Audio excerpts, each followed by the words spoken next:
ఈ మధ్య కాలంలో అటు టాలీవుడ్ సెలబ్రిటీస్ ఇటు బుల్లితెర సెలబ్రిటీస్ బ్యాక్ టు బ్యాక్ పెళ్లిళ్ళు చేసుకుని కొత్త జీవితాన్ని స్టార్ట్ చేస్తున్నారు. మరికొందరు ఇప్పటికే ఎంగేజ్మెంట్ కూడా చేసుకున్నారు.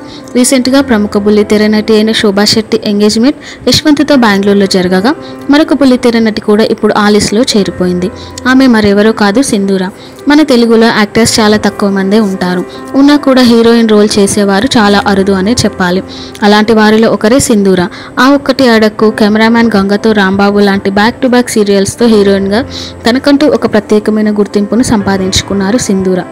సీరియల్స్ అనే కాకుండా పలు డ్యాన్స్ రియాలిటీ షోస్లో కూడా తన సత్తా చాటుకున్నారు ఆమె. రీసెంట్గా సింధూర పెళ్లి చేసుకున్నారు. హడావిడి ఏం లేకుండా సింపుల్గా గుళ్ళో పెళ్లి చేసుకున్నారు ఆమె. తన భర్త పేరు జీవా అట. ఆయన ఏం చేస్తున్నారో ఏమో అనే వివరాలైతే తెలియదు, కానీ వెడ్డింగ్ ఫొటోస్ని షేర్ చేస్తూ ఈ వార్తని అందరితో పంచుకున్నారు. ఆ ఫొటోస్లో ఇద్దరు కూడా చాలా చూడముచ్చటగా ఉన్నారు. సింధూర వెడ్డింగ్ ఫోటో చూసిన పలువురు బుల్లితెర సెలబ్రిటీస్ ఫ్యాన్స్ కంగ్రాచులేషన్స్ తెలియజేస్తూ కామెంట్స్ పెడుతున్నారు. ఆ బ్యూటిఫుల్ ఫొటోస్ని మనం ఈ వీడియోలో చూసేద్దాం.